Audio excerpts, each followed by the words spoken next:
What's going on, everyone? It's Mitch from RespectMyRegion.com coming back with another episode of the North American Weed Tour podcast. We are looking at the best in legal cannabis across the map. Today, joined by a very special guest, Claudio Miranda, founder, CEO of Guild Extracts. How you doing today, Claudio? I'm doing great, man. Thanks so much for having me. Awesome. Yeah, I'm excited. I know we talked a while ago, a couple months back, and got this scheduled out kind of far in advance. But I told you right before I pulled up some notes from our phone call, and I'm excited for this conversation today. I think there's some cool topics, and I really liked when we were just rapping on the phone a while back. But before we get into any of that, I start every guest off with just asking and understanding kind of their relationship with cannabis, like your origin story with the plant, whether that's personal, professional, or both. When did you and cannabis start, seeing one another, if you will? Yeah, no, definitely. It's just funny because for me, it kind of shows my age a little bit, but I actually got started in cannabis in 1985. At the time, I was a teenager and I was living in the LA area, LA Orange County area, and just got involved, as just a cannabis user at that time. And, quickly got into, other sides of it. And for about a decade, I was involved in kind of the cannabis culture and working with the plant. And eventually I moved out of LA and came up to the Bay Area where I live now. And then went to school at UC Berkeley. And while I was going to Berkeley, I learned to cultivate and kind of hone in my cultivation skills and pretty much paid my way through college through cultivation. That was back in the day when you can sell a good pound of flower for $6,000. And so certainly missed those days. That's around the mid 90s. And then after graduating from college, I got into tech, being here in the Silicon Valley, and really got out of cannabis for about 15 years. So like a 15-year hiatus. And then around 2013, 14, started to relook at cannabis once I felt that the legality of it and how it was really maturing. I thought it was a good time to re-enter the market after that 15-year gap. Got into the retail side of it and was involved in a dispensary management group that was born out of Elemental Wellness in San Jose, and kind of did a few dispensaries. And then just shortly thereafter, me and a few business partners started Guild, the Guild family of brands. And at the time, it was kind of a vertically integrated family of brands. We really touched every kind of plant touching license in the industry, from kind of nursery and cultivation through manufacturing, distribution, retail, both brick and mortar and delivery. And that's part of the origin story for Guild, is that started with that kind of broad range of operating companies and kind of the licenses that we held. And that over a period of time ended up where I am today, more focused on Guild Extracts, and happy to fill in the gap there in the Guild family. But that's kind of the long story short. No, I love that, and it's a nice journey that you were so intimately involved with cannabis, and then stepped away and went. I found myself hating to use the traditional route, which I use to describe any profession that's not weed, is the traditional route in my vocabulary, which I recently became cognizant of, that bothers me. But anyways, I digress. But shifting from cannabis to other industries and then coming back when it was legal, what was it like to obviously have such a passion and be involved in cannabis for so long? And I'm assuming obviously stepping away to build a more sustainable career that didn't involve committing felonies on a daily basis, but then all of a sudden cannabis becoming a viable career choice. Like what was that like kind of at that point, to be like, I can now get back into something that you clearly had quite a bit of experience and passion for? Yeah, no, look, I mean, throughout that entire kind of period of time, cannabis, I've always been very steeped in cannabis culture. One detail I kind of glossed over is, in my late teens, I got into the Grateful Dead community, and I ended up kind of traveling nationwide on Grateful Dead tour, as it's kind of known. And there was a lot of movement of flower from West to East Coast at that time, going through all those kind of markets that the Grateful Dead toured through. And upon kind of getting out of that scene, I did that for several years. But I mention that because a lot of my brothers and sisters that I did that with, I'm still friends with. A lot of those people around that time, we're talking late 80s to early 90s, moved on to the Emerald Triangle, and who are now some of the kind of the leading legacy growers in Mendocino, Humboldt, etc. And so throughout all that period of time, I was still in touch with a lot of these folks. I was still going to, concerts, and very much, cannabis was very much involved in my life culturally. I just got out of it from a business perspective. And throughout that whole period of time, that 15-year hiatus, I really got into the natural products sector. Even though I mentioned technology, I sold organic and natural products via e-commerce. So that was like really the technology piece. But I always, in kind of my heart, wanted to get back into cannabis. For me, it was more so a thing like, look, I went as far as to kind of graduate from a good university, and now I should do something with that education and that investment. So let's do it in a way that I don't, like you say, risk getting a felony and going to jail. But that whole time though, I was like, wow, I would really love to apply these skills that I'm learning in business and translate that over to cannabis. And certainly then, so I always kind of was feeling out the market and seeing when is it a safe time to kind of reorbit and look at legal cannabis. And it's around that time frame that I mentioned, 2013-14, that it felt like the right time. But it was weird. And you'll talk to a lot of people that are crossovers from traditional businesses, other industries into cannabis, that there's sometimes some trepidation, right? Like for a long time, I didn't want to update my LinkedIn, and I didn't want to kind of come out of the closet, so to speak, for fear that in the business community and the network that I developed in Silicon Valley with like VCs, for example, and in the tech world, it was still, stigmatized. And I felt that if I just came out of the closet, so to speak, and said, I'm in cannabis, how is that going to be viewed? So it was done with some trepidation. And I think through the passing kind of months and years that ensued, I felt more and more comfortable once it got more kind of widespread adoption. Decided finally, all right, I'm just kind of ripping the Band-Aid and letting the world know that I'm back in cannabis, at least for my network world. But I think it ultimately served me really well, like going into more formal business. Because obviously we know in cannabis, even though there's, you have to have strong business skills and business acumen, it's of a very different kind. It employs more like street smarts and really knowing how to, work with the business world in a way that's different than formal business and the skills you develop in formal business practices. And I think that's kind of just served me well, like coming back into cannabis. As you know, you have this dichotomy of like the roots and the suits, and you're either kind of this corporate person that is not originally from cannabis, or you're the person that cannabis. I felt like I had a foot in each camp and was able to straddle that line by bringing the best of both worlds to the table. I guarantee that's probably a big attribution to your guys' success. I think in this industry, that bridge between the two, it's something that commonly comes up on this show, of just an importance. There's obviously tension on both sides, from the business world to, like you said, the roots, the suits. Like there's a little bit of tension on each side, but anyone that can be a conduit, or businesses that can be a conduit, are usually successul. But I want to take it back a little bit. Like you said, when you first getting into the market, of kind of attacking it from all different angles, and not, I'm assuming at that point, obviously it wasn't just extracts. At what point did extracts or extraction kind of pop up as, hey, this is something we want to start pursuing? And then at what point was it like, not just longer pursuing, and we're going all in on this component?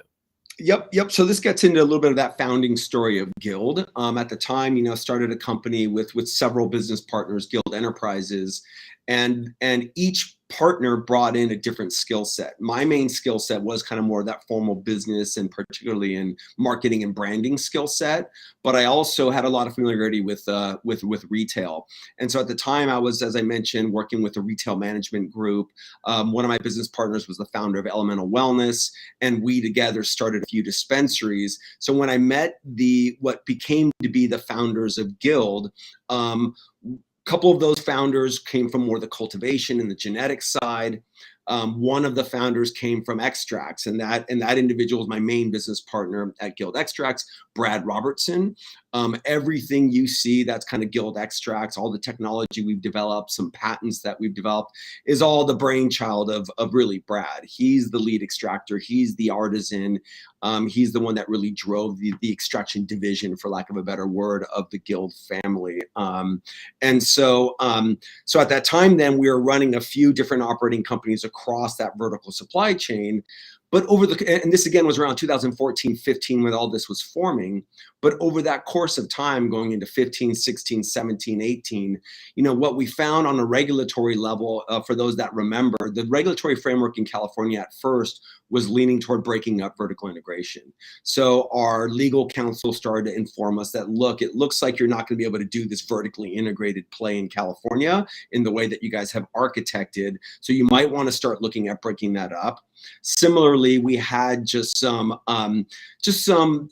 differences with some of our different business partners across the different operating companies that wanted to focus more, let's say, on cultivation or focus more on retail and not get involved in the other business units. So a few driving reasons made us finally conclude, all right, let's break up this vertical set. And some of those companies, the retails got spun off into different brands. The cultivation got spun off into kind of different brand. But ultimately, Guild Extracts is the one that really stayed focused on continuing with the Guild brand name. So a lot of the other operating companies that I was involved in, some of which were under the Guild umbrella, some of which were not, a lot of those companies continue to this day, just with different stakeholders under different brands. But under Guild, really that's where I personally doubled down, and my business partner Brad did the same. And part of the reasons for that is we felt that that's where we had the most traction. For those familiar with the Guild Extracts brand and its legacy, I think that's where we had the most unique kind of story and value that we're contributing to the industry, in terms of we were first to market to really bring some really innovative concentrates on the hydrocarbon side. Along with other extractors, we were the first to market to bring things that are now commonplace, things like shatter, live resin, butter, all those different types of products you now find in every dispensary shelf. We were among the first groups of people to really commercialize and popularize those products in the California market. I love that, because my first experiences with extracts were some very ugly looking, not doesn't look like anything that anyone would touch. Even the low end consumer would probably not touch what we're having at the start. And so I definitely fondly remember those days when you started, when shatter, even like, which is now kind of one of the lower forms of concentrates, like that's the average every day. I remember when that was new, and it was like, oh my God, this is so amazing to see those progressions. And you guys also have some patents, right, on the extraction process. Could you explain some of those patents? Yep. And this speaks a little bit to as well the relationship between myself and Brad, for example. So I came in with, again, that business skill set. I led the development of the Guild brand. So everything you see as like a consumer touching kind of the presentation layer, so to speak, of the brand, the packaging, the design, everything was kind of largely my doing, the part of the business that I led. Whereas Brad really, again, led on the innovation, on the extraction side of it. He's the artisan, really. And so he, at that time when I met him, was actively just head down writing patents for a lot of the extraction methods that he pioneered, right? And the main one is really THCA. That's one of the kind of the Guild signature products that we've come to be known for. Now, it's not to say that he was the only one in the globe that had come up with THCA, but he was one of the first to really develop the tech and to popularize it, and especially here in the California market, which tends to influence things on a national and global level. So the first kind of key product that was brought to market was this THCA powder, and then THCA crystalline. And for those that are familiar with that, THCA powder, and this speaks to the patents, right? There's two patents. One of them is mechanical separation, when you have your crude extract, and then you mechanically separate out the compounds, in this case, the cannabinoids from the terpenes. On one end, you up with THCA powder, on the up with a high terpene extract. So that THCA powder was one of the key products that we innovated and brought to market on a consumer level. And that's, usually around 95 to 97% pure THCA powder. It has like a Parmesan cheese style consistency and appearance. And that's the first patent that kind of creates that output.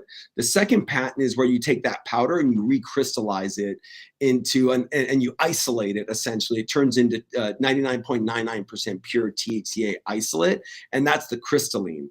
And that's, I think, the product that really sent some shockwaves in the industry because, first and foremost, it kind of looks like meth. And so when we first brought it to market, people are like, holy cow, like, what is that?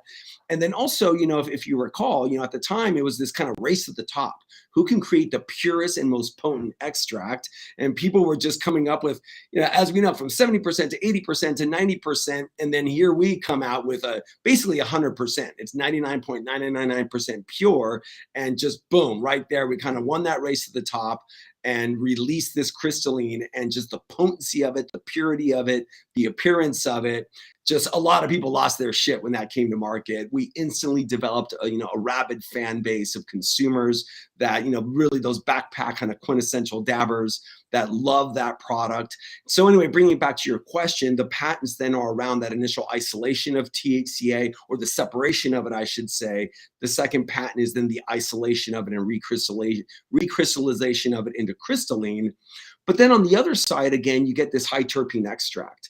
That's what we use to then bring the opposite of an isolate, a really full spectrum, high terpene, super flavorful, super aromatic concentrate. So at the time when you would be getting, products that, hydrocarbon that weren't really purged well, that, smelled like solvents, that kind of were harsh on the throat, we were bringing a really pure solvent free, because we were able to purge all the solvents and really get the full kind of a terpene and cannabinoid profile out of that end product, and then make more of the standard kind of concentrates that you see now today, things like live resin and batter and butter and shatter and whatnot. And people really loved those that wanted to optimize for flavor and aromatics and the full sensory experience with concentrates.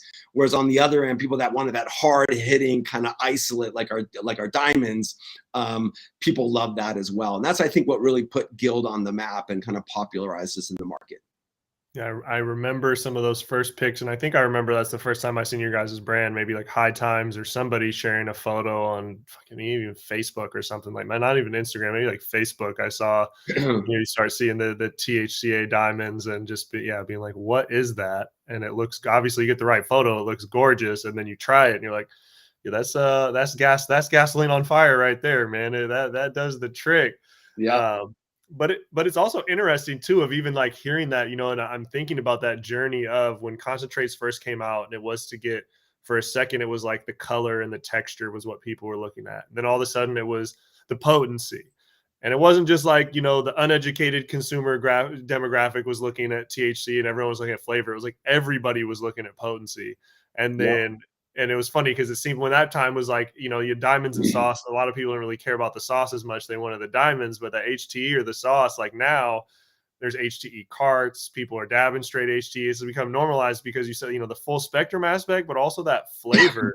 So I'm just curious from your perspective of watching that progression, like how unique has it been to watch just the consumer demographic kind of chase product type, potency, and then now back to flavor. And for you personally, what is is it a happy balance of one or the other, or are you more a flavor guy, you more potency? What are you personally? Yeah, no, totally. I'm definitely more of the flavor and aromatics guy. I like to often look at the analogy with wine. Wine is something that I've loved and collected my whole life, and wine has gone through a similar kind of arc.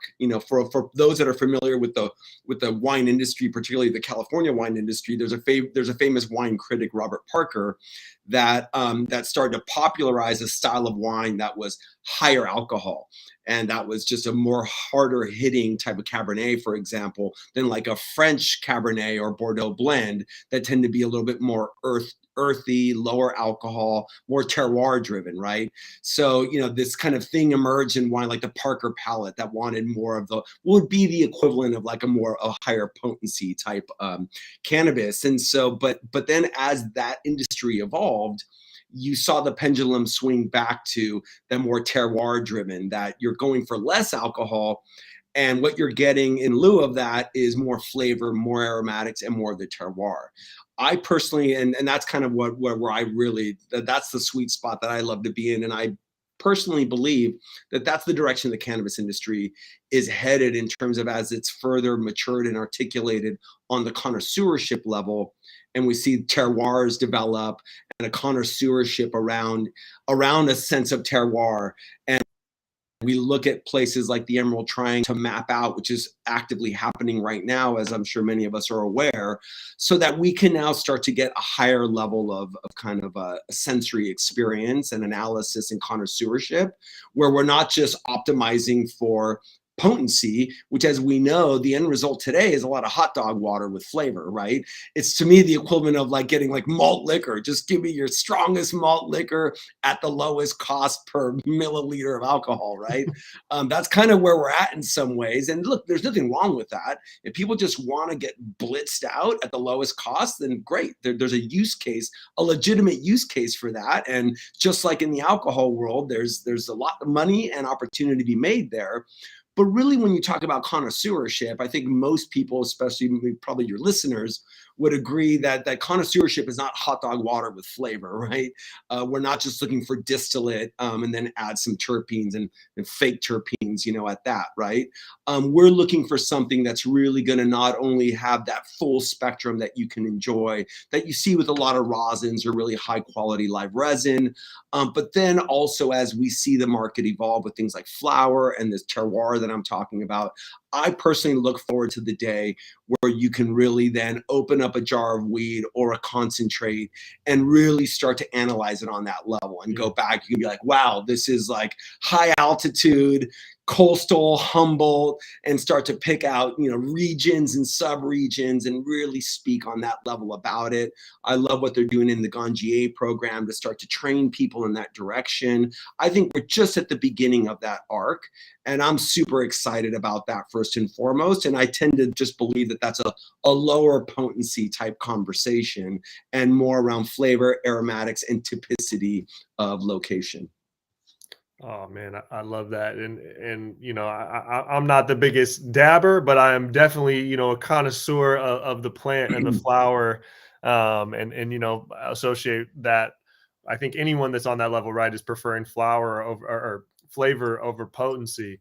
But on that topic, right, like the average consumer is buying based off THC and price, and if that's what, again, like I feel very similarly to yourself. If that's what they want, I mean, who am I to scream in their face, you're wrong, you should be, you won't catch me outside of McDonald's yelling at everyone in the drive-through like, hey, there's better burgers at another spot, right? Like, they've made their choice, whatever, they can, they're happy with it.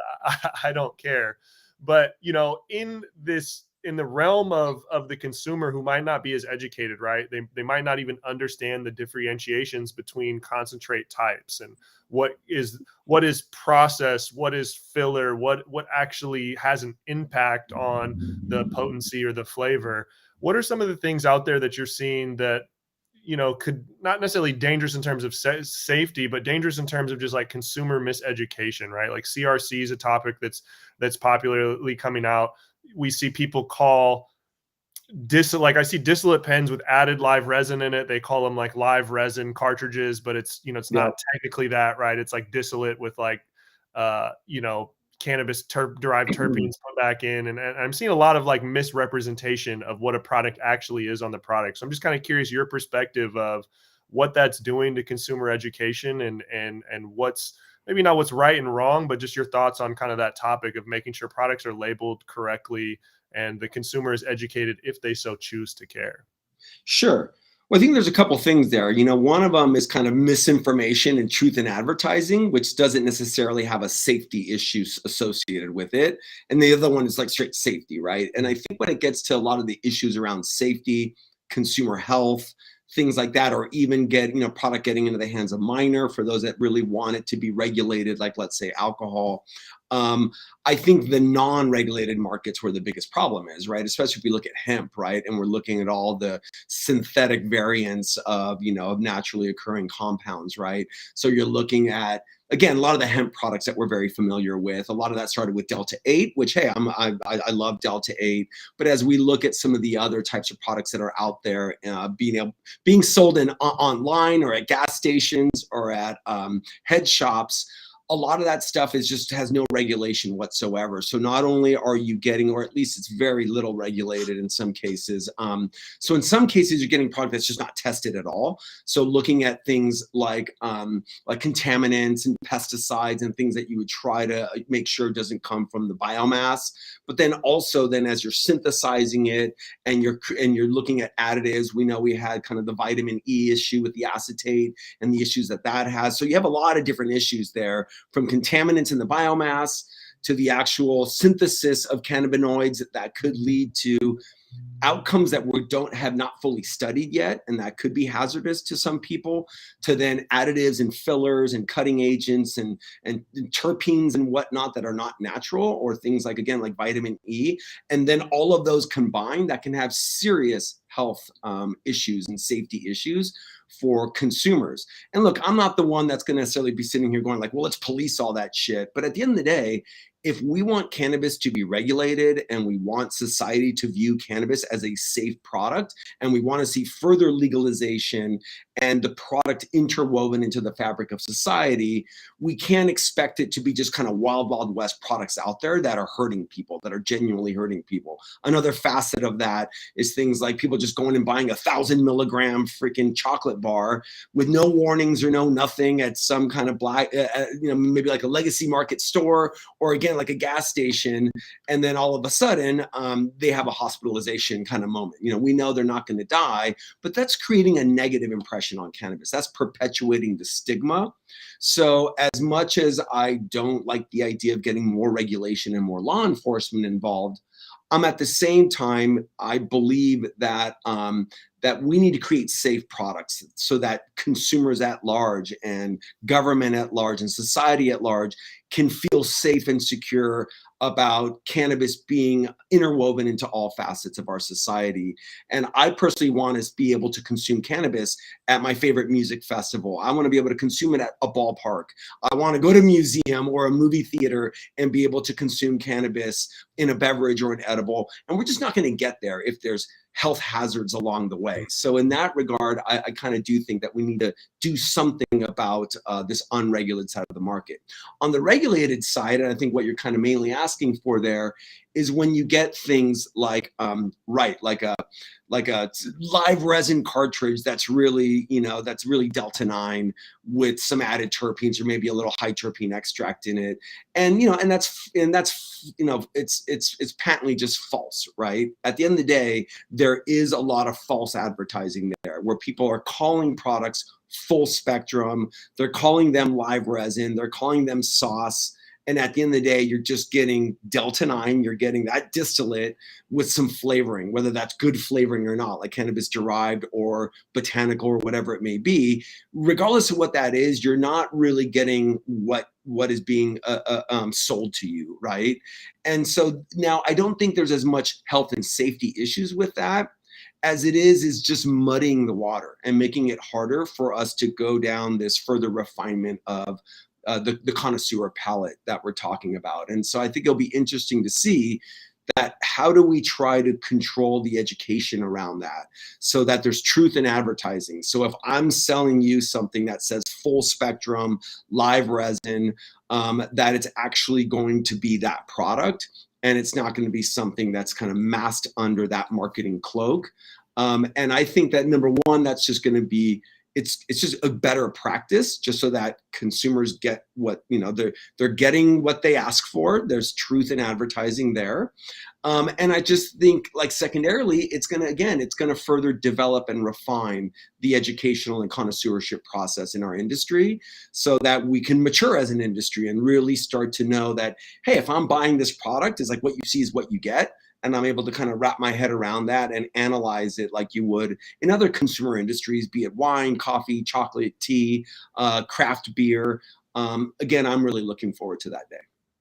Yeah, likewise, and I like what you said, it's not necessarily about speaking about policing it higher, right? Because I think, most of us that come from cannabis, it's not looking Yeah, for more regulation or more right. policing or snitching on someone or, looking for people to get, slapped with fines. We're all trying to we're moving past those days. We're trying to stay away from that, but there is this, in all the markets that, like you said, it's untruthful in advertising. A lot of things are marketed as something that they're not, Yep. and it's I don't know, it's very just disappointing. And I don't know, for me, I don't know. Do you have any thoughts on like what the idea of the progression is, other than just like wishing that people would not follow that practice, right? Because clearly people are doing it. Hey, this is a cool buzzword. I'll sell more units if I slap this on there, and it's kind of right. I put a little bit of HT in there, so it's kind of sauce or kind of live ready. It's not quite not 100% not, but it is not what is being marketed, and it's clearly a dollar play. But do you have any thoughts in terms of like solutions of how we can curb that, or is it kind of just a collective as an industry to educate to the consumers and hope put our faith in these stores and bud tenders that they'll be able to identify and communicate that? Yeah, look, I think it's a number of things. I mean, I think primarily this is a symptom of just the immature nature of our industry, right? It's a very nascent industry. And I say that, very clearly. Obviously, this industry goes back decades. So I'm really referring to the regulated market, right? The new kind of regulated recreational market that's been emerging the last few years.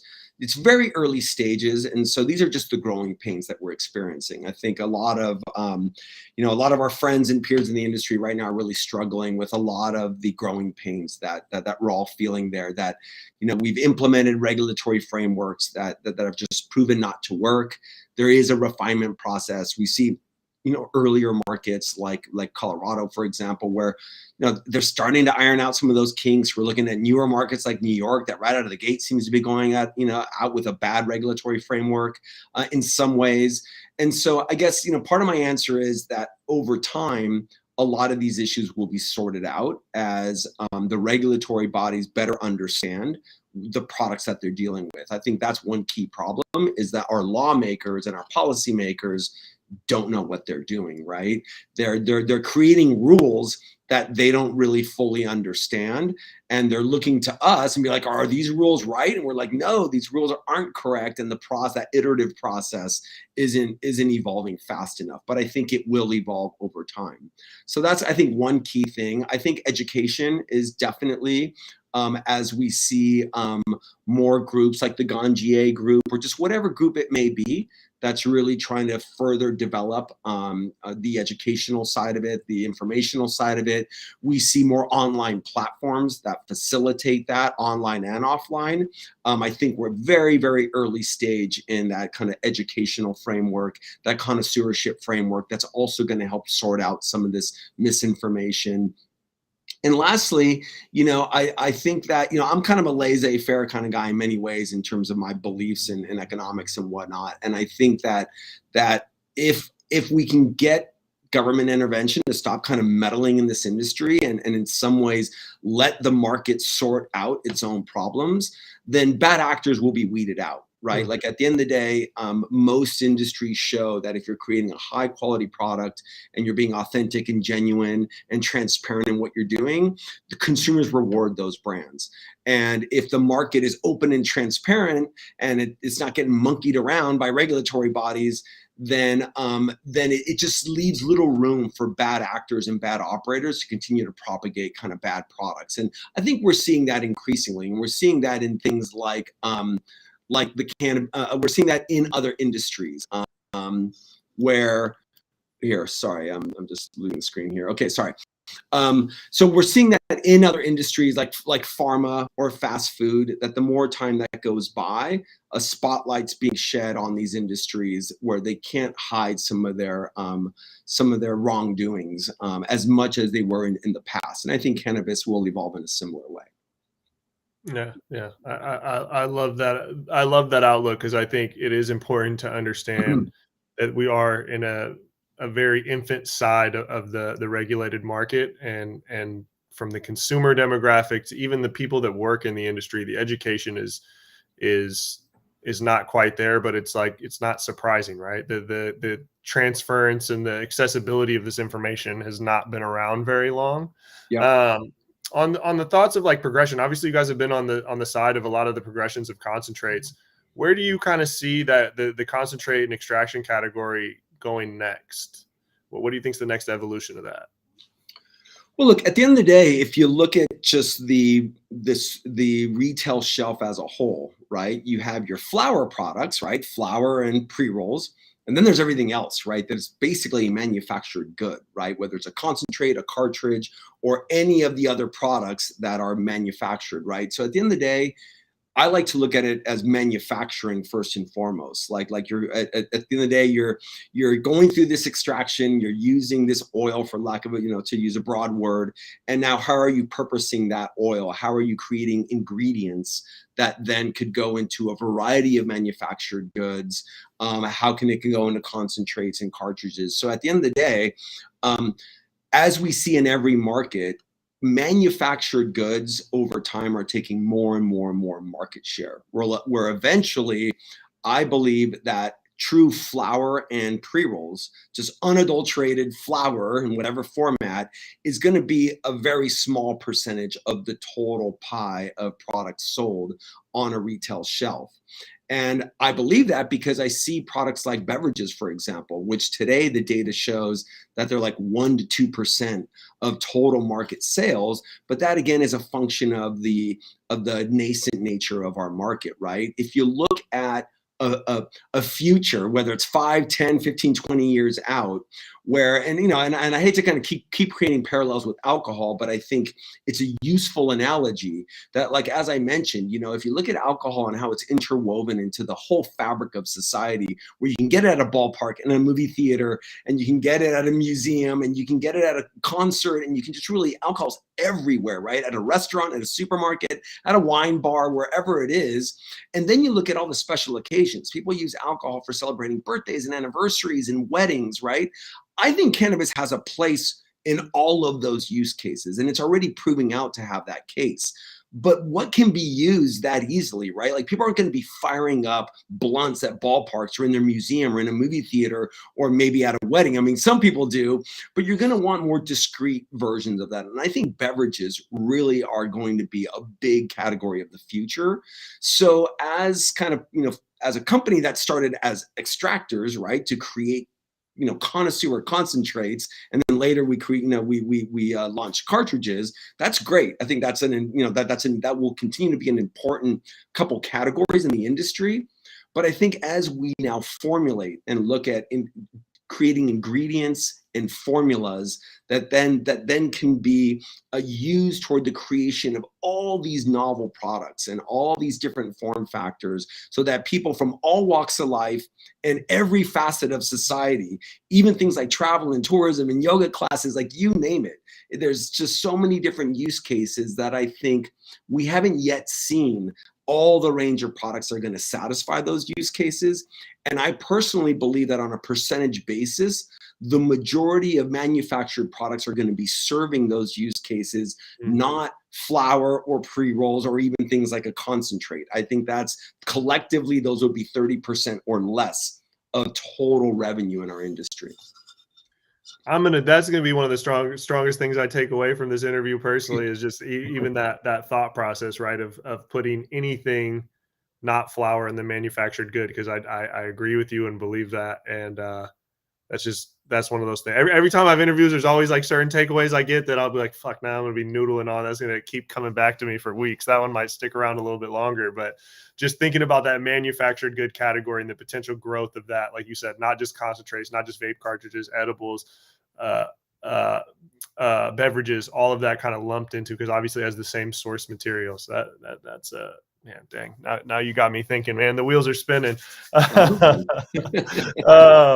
What else? What does Guild have on the horizon for the rest of for 2022 and early 23, man? Yeah, well, look, I mean, as you know, we're just a fully in California at this time. And for anyone who's in the market right now knows how just crazy and turbulent it is, not only within cannabis, but nationally and globally, where we're in tough times right now. So I think for most of us, everyone's just kind of in this like survival mode, right? Like just keep your head in the game, keep your products on shelves, don't grow too fast, just slow and steady is kind of the game right now. And look, I mean, a lot of economists right now are predicting that this recession that we're either in or entering into is going to last another 6 to 18 months. So frankly, as far as we're concerned, and anybody should be concerned right now, if you're operating in legal cannabis, you should be going slow and steady with your head down and conserving cash. I would love to kind of share broad, big visions and dreams, but right now, that I think is the mandate for everyone. Like keep it cool for the time being. But if we're looking a little bit beyond that, we're looking toward the future on a couple different levels. One thing with our patents, we're starting to do multi-state licensing with our patents. As operators and markets are coming online, New York, New Jersey, wherever it may be, our patents have a lot of benefit and applicability toward doing some of the things that we've been talking about here today.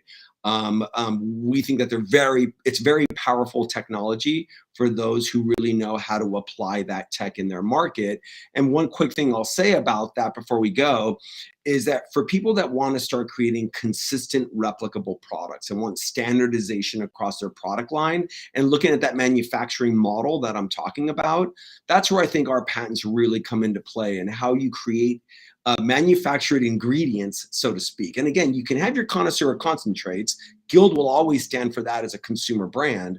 But if you're looking at behind the scenes, the engine that drives some of that and has broader application, it is the manufacturing of ingredients that could be used toward creating all these other products and doing it at scale. Through replicability and standardization, so that you can start to get that same product in California that you'll get in New York, that you'll get in Pennsylvania or Florida. And that's ultimately how we see all other consumer packaged goods brands that operate nationally or globally. They have to have that replicability.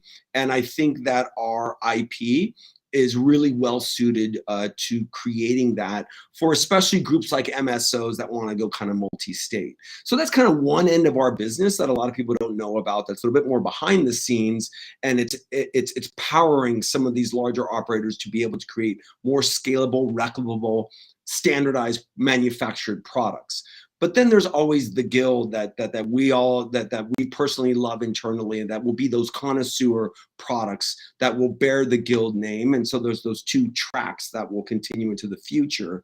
And we just hope to do more innovation on both tracks and see where that heads us. But we're keeping our eye on national and global markets. We're eagerly looking for the day, I think, like many of us, when California can start to export, and we can leverage that California brand and that appellation for marketing purposes, where people can get, just like again with Napa wines, where you can get that California legacy concentrate or flower or pre-roll or whatever it is that you're making, and say that it's true to the best growing region in the world, that is the market leader in the world as far as the culture and the influence is concerned. So we're moving in that direction. But the first order of business is to survive our market, what seems to be a market collapse and a broader kind of national and global recession. Man, that's inspiring. Another one that's inspiring. Another inspiring takeaway of just building that brand in the singular market and not looking to scale that, but scale the engine behind it and that business model and the business applications that what you guys have built have. That's the business nerd in me, man. That's sending the tentacles going. So, well, Claudio, I really appreciate you hopping on here, man. I try and keep these at a certain time frame. I feel like you and I could probably keep talking for the next hour, man. And it'd be all for selfish learning. But for people out there that want to learn more, guildextracts.com. Anything else you want to plug before I get you up out of here? Nope, just check us out on Instagram, guild_extracts_, one of 50 Instagram handles that we've had to, that's a whole nother topic, is social media and how you kind of longevity there. But follow us on Instagram, guildextracts.com is our URL. Feel free to reach out, Brad at Guild Extracts, if you really want to, get to know the guy behind a lot of the great products that I've talked about, and Claudio at guildextracts.com for some of the other stuff that we've talked about. So, yeah, just happy to keep going here in this industry. Fire. Awesome. Well, Claudio, really appreciate your time. Thank you for everyone tuning in out there. This is the North American Weed Tour podcast. I think we have one more episode today, and then we will see you guys next week with more content. Thanks for